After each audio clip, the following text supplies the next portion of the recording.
Автономность космос, поддержка 5G сетей на борту, скорость подключения к Wi-Fi молния, Google Pay присутствует, мини-джек в наличии, поддержка быстрой зарядки в 50 Вт, притом блок в комплекте идет на 65 Вт. За 19 минут с нуля аккумулятор набирает аккурат 50% заряда, 49 градусов при тротлинг-тесте не шутки, но с другой стороны, работа при нагрузках у Realme на голову выше, чем у Poco F3. При этом Poco все еще упорно сбрасывает яркость экрана при нагреве. И кто мне говорил, что это скоро исправят? Хотя, может, кто-то и не играет дольше 20 минут в тяжелые игры, или у людей разная светочувствительность, или съемка в 4К не нужна, хотя зачем тогда Poco F3? Ну ладно, это не важно. Мы сегодня про Realme говорим. Сейчас о нем подробно расскажу. Tube 850, всем привет, меня зовут Саня, вы на канале Польза.нет, и я расскажу сегодня вам о самом интересном девайсе от Realme, который я в последнее время тестировал. Заметьте, я не сказал лучший от того, что во время тестов у меня был просто когнитивный диссонанс. Вроде печка, а не тротлинг, камеру все хейтят, а у нее даже роллинг шаттера нет. И по габаритам телефон не большой, не маленький. И это первый раз, когда такой странный девайс от Realme собирает столько заинтересованных пользователей на форумах. И да, он шустрее Poco F3 даже по синтетике. Но не по всей и не всегда. Упаковка стандартно просто, но с изюминкой. Внутри телефон, не худший силиконовый чехол, зарядка на 65 Вт, скрепка, документация и кабель для зарядки. Задняя поверхность матовая частично, и хотя отпечатки пальцев крышка аппарата собирает на ура, держать в руках его удобно даже без чехла. Но для того, чтобы комфортно им пользоваться, у нас есть маленький чехол из комплекта довольно потребного качества. Крышка, пластик, камеры сильно не выпирают. Три цвета, самый дешевый мой, поэтому я его и купил. Размеры и вес вы видите сейчас на экране. Карту памяти в лоток не поместить, только две сим-карты. Экран AMOLED на 120 Гц, но шим есть, притом крайне приличный, подробнее о нем в конце, тем более вы и сами все видите. Яркость достаточная для работы на солнце. Отклик экрана почти игровой, 360 Гц. Разрешение Full HD+, сканер отпечатков пальцев находится прямо в экране, работает хорошо. Always On Display отлично отрабатывает, но есть свои недостатки. Датчик приближения оптический и работает в отличие от Xiaomi он хорошо. Процессор Dimensity 1200, оперативка LPDDR4 значительно быстрее, чем у Poco F3, внутренняя память UFS 3.1, на борту оперативки может быть от 6 до 12 гигабайт. У меня самая простая версия на 6 гигабайт. Внутренний накопитель на 128 или 256 на выбор. В Geekbench с Poco F3 практически все одинаково показывает, а вот тесты памяти, они, конечно, совсем разные. Wi-Fi 6 версии, и это особенно круто. Графика Mali G77, и это не очень хорошо, потому что не все производители игр с ней дружат. Звук стерео хороший, громкий. Bluetooth версии 5.1, батарея на 4500 мАч, заряжается на 25% за 8 минут, на 50% за 22 минуты, за 47 минут она заряжается с нуля до сотки. Но по неясной мне причине быстрая зарядка включается не всегда и приходится перетыкать штекер по 2 раза. Вот уж магия электронов. В PC-марке по автономности устройство набрало 16 часов, что прямо очень бодро, и YouTube можно гонять примерно как раз часов 15 через Wi-Fi на средней яркости. За час в Genshin Impact на максимальной яркости средних настройках устройство съело 29% аккумулятора, что на 1% меньше, чем Black Shark 4 от Xiaomi, обзор на который вы можете посмотреть по ссылке в правом верхнем углу. И да, некоторые пользователи правы, что айфоны едят намного меньше заряд при игре в Genshin Impact. Тот же iPhone 11 может жить больше 6 часов. Танки на Realme, кстати, пока идут так, что играть не особо хочется. Пока оптимизация для максимальных настроек здесь печальна. При зарядке телефон потребляет максимум 50 Вт, напоминаю, что зарядка на 65 Вт только для запаса в комплекте. Глобальной версии смартфона нет и пока не предвидится. Загрузчик разблокировать можно, гайд в интернете есть, но для регистрации нужен китайский номер телефона, и не для всех это простая задача. С выключенным экраном уведомления никак не увидеть. Браузер можно устанавливать в приложениях по умолчанию, как и плееры. Китайский мусор у меня удалось удалить вообще весь, просто нужно чуть-чуть голову включить, максимум на это у вас уйдет минут 5. При использовании фонарика работает теплый диод, а при снимке сразу два диода. Цифровой стабилизатор видео до сих пор только на основную камеру и только для 1080p 30 fps. Почти все китайские программы можно удалять, я это повторяю еще раз, кто не понял, а у меня вообще все удалились. Оболочка, конечно, практически идеальная, микрофризов вообще не замечаешь. Может быть, их нет? Напоминаю, что танки идут с фризами, как и некоторые другие игры. Причина здесь Mali. Ультра на PUBG пока отсутствует, но может быть появится. В играх максимум на данный момент везде 60 60 FPS. Как это разлочить, я не знаю. При помощи искусственного интеллекта, как всегда, можно в фотографии отрегулировать форму лица, подбородка, носа и другие мелочи, кто не знал. Но я надеюсь, что не все будут этим пользоваться. В общем, все как у всех, и это хорошо, что не меньше и не хуже. Хотя единственное, в настройки камеры по мне заходить не особо удобно, потому что в шторку, как в обычных, допустим, тех же OnePlus, ты не можешь зайти. Тебе нужно заходить, чтобы поменять разрешение вглубь настроек, и это не особо удобно. Уведомление приходит не от всего, на Always On Display выводятся только звонки и SMS. Датчика уведомлений нет. Бенда 20 нет, но на работу моих операторов оно никак не влияет, как и большинства пользователей, скорее всего. Поддержки беспроводной зарядки, разумеется, нет, GPS точный, виброотклик приятный, и как вы поняли, факт в том, что процессор Dimensity 1200 не холоднее, чем Snap 870, но стабильнее и спокойнее переносит перегрузки и нагрев. Камеры лучше, чем некоторые их описывают. И да, камера однозначно не хуже, чем в Poco F3, ведь в его ценовом сегменте некуда хуже. Напоминаю, что Poco F3 значительно дороже сейчас стоит. Только у ноунеймов хуже камера, наверное, чем у Poco F3 за 30 тысяч. Хотя у Poco F3 в 4К есть стабилизация, пусть и цифровая. У Realme даже ее в 4К нет. Вот вам пример работы камеры. Запись звука по мне, кстати, на уровне.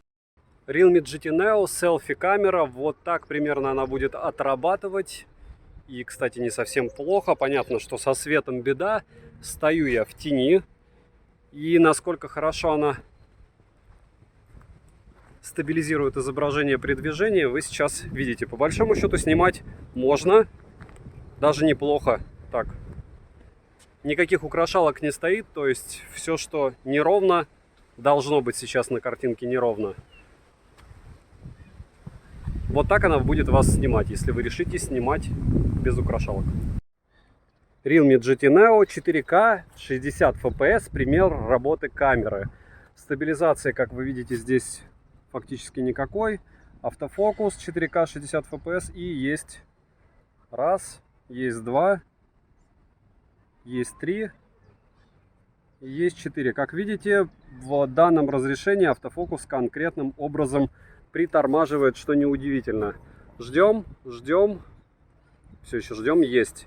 1080p 60 FPS, максимальная стабилизация, и здесь у нас великолепно отрабатывает автофокус.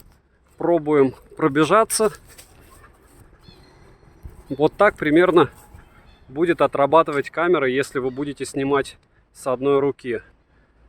В данном режиме ни увеличение, ни ширик не работают. 1080p 60 FPS, сумерки, и вот так камера у вас будет снимать во дворе, если вы решите что-то там прийти, спуститься, поснимать вечером. Ночную съемку вообще смысла никогда не вижу вставлять, хотя иногда вставляю по той причине, что угодно ночью работает не очень хорошо, поэтому и существует освещение, что у блогеров, что в профессиональной сфере при съемках.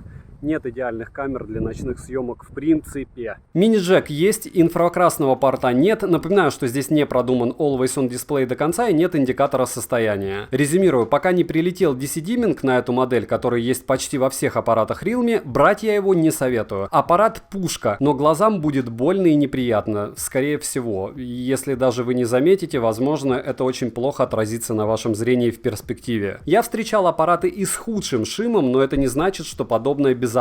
Если забыть про шим, Smart отрабатывает свою стоимость на 100%, даже учитывая, что его глобальной версии нет и скорее всего не будет. Если понравились в принципе аппараты Realme, посмотрите мои обзоры на Realme 8 и Realme 8 Pro по ссылкам в правом верхнем углу. На Realme 7 5G и на Realme V13 у меня тоже есть обзоры на канале. В этих аппаратах, конечно, пока все продуманнее, хотя и экран только на 60 Гц. С Poco F3 по мне у них боевая ничья, ни тот, ни другой я не советую, потому что напоминаю, что Poco F3 как сбрасывал яркость под нагрузкой, так и сбрасывает. Кого-то это не напрягает, я считаю, что аппарат за 28 тысяч рублей в стоке не может так себя вести. Но если это не iPhone и если он вам не для стиля, потому что у них тоже такие косяки были, и я об этом помню. Спасибо за просмотр, подписывайтесь с лайком, девайсу пока нет. Добра и удачи вам, дорогие друзья!